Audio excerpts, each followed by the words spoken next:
Let's start this off properly. Steam is DRM, and DRM is bad.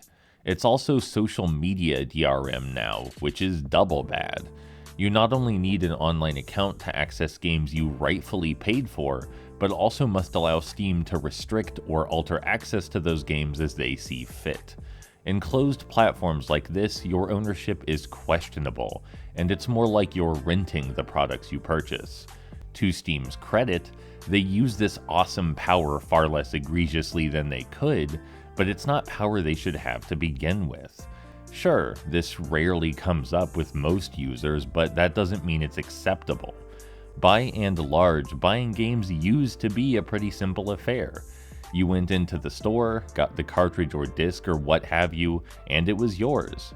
Nobody is physically coming to your home to rewrite the code or restrict or alter your access or any such thing. But Steam's DRM checks, sparse though they are, can already prevent some consumers from playing games that they legally acquired, and there's no guarantee those restrictions won't become harsher down the road. Bottom line is, sooner or later, if you want to play something on Steam, you have to connect the Steam client to the internet. And the Steam client isn't just a library, it's an ecosystem. It runs mandatory updates, it syncs save data to the cloud, it keeps track of your community profile. All things which ought to be unnecessary for the simple act of playing video games on your home computer. But Steam is almost uncontested in the gaming market, because it was one of the earliest platforms, and it by far has the most momentum. It can do whatever it pleases with a relative impunity. It's too big to fail. There are countless, very valid reasons why someone wouldn't want to engage with an entire online ecosystem just to play their games. But Steam practically necessitates that engagement. The social media and internet connectivity features are given almost as much priority as actually playing the things you bought. There's a lot of psychological baggage that comes with any social interaction, let alone managing an online identity that's plugged directly into a news network and gambling machine, wherein one can purchase and sell clout, and your friends are ordered by exactly how much of said clout they've accumulated. Steam praises you for the badges you've gotten, how many games you own, and how good you are at buying stuff in general. Inevitably, other people judge you for that too, since the system subtly, and also not so subtly, insists on this disgusting social hierarchy. In real life, we already judge one another for how much we own and how nice it is. Should we really have to do that during our hobbies as well? And even if your profile is private, it's still very much in their system, so complete non-engagement is rare and unlikely. So yeah, it's nearly impossible to use Steam as a normal library of games, not only for the above reasons, but also due to the aggressive forced updates. In a relatively lightweight example, I once used Steam's Big Picture mode every day. Big Picture mode is a unique library function that allows for easier navigation with the gamepad, and I loved it. It made browsing my games simpler, had great controller configuration features, and was pleasant on the eyes and ears.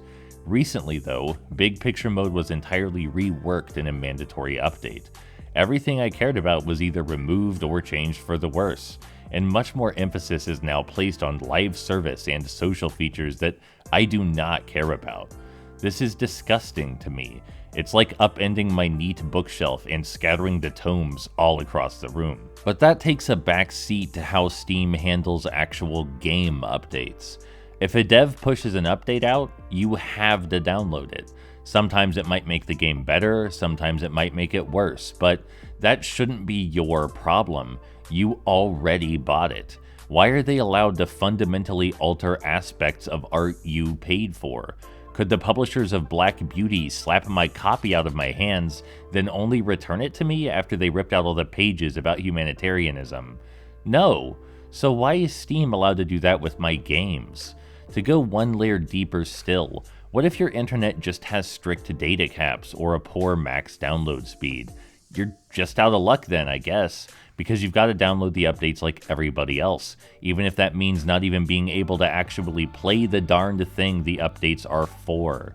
It's a miserable situation, and games didn't use to be this way. None of this has yet to acknowledge the actual quality of the services Steam renders, which also deserve much criticism.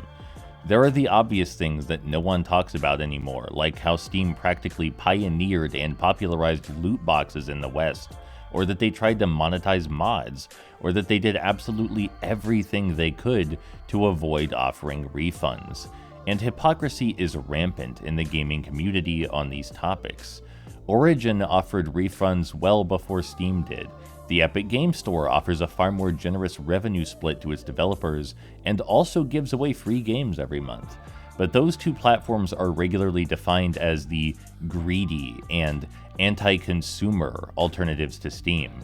It feels like many folks just plain don't understand what anti-consumer means.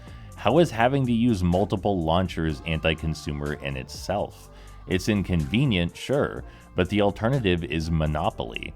Steam also hosts a number of games that are actual scams on its platform, alongside low-effort asset flips and desperate cash-ins. Every developer wants on the service, and the quality control is absolutely non-existent, so heaps of shovelware is inevitable.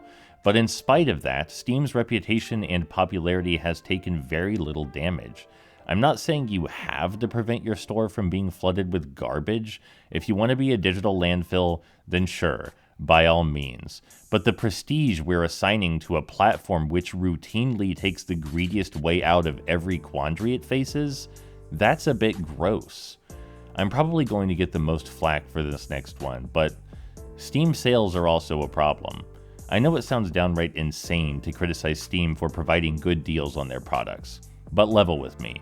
Do you play those games you buy? The sales are so cheap and so frequent that the end result is only a big Steam library, not a richer gaming experience. The bigger your library gets, the more you're devoted to the platform, which breeds a tribalist urge to defend it. And you're very likely to continue purchasing more and more cheap titles when you haven't even touched the ones you bought 3 years back. It all feeds into rabid consumerism and takes focus away from the games themselves. Overall, I think Steam's severely damaged and warped the concept of pro-consumerism. To many people, pro-consumer just seems to mean getting the best deals, instead of things of actual importance like consumer rights and ownership of your purchases. Sure, you could easily make a much worse service than Steam, but that doesn't mean we don't deserve better.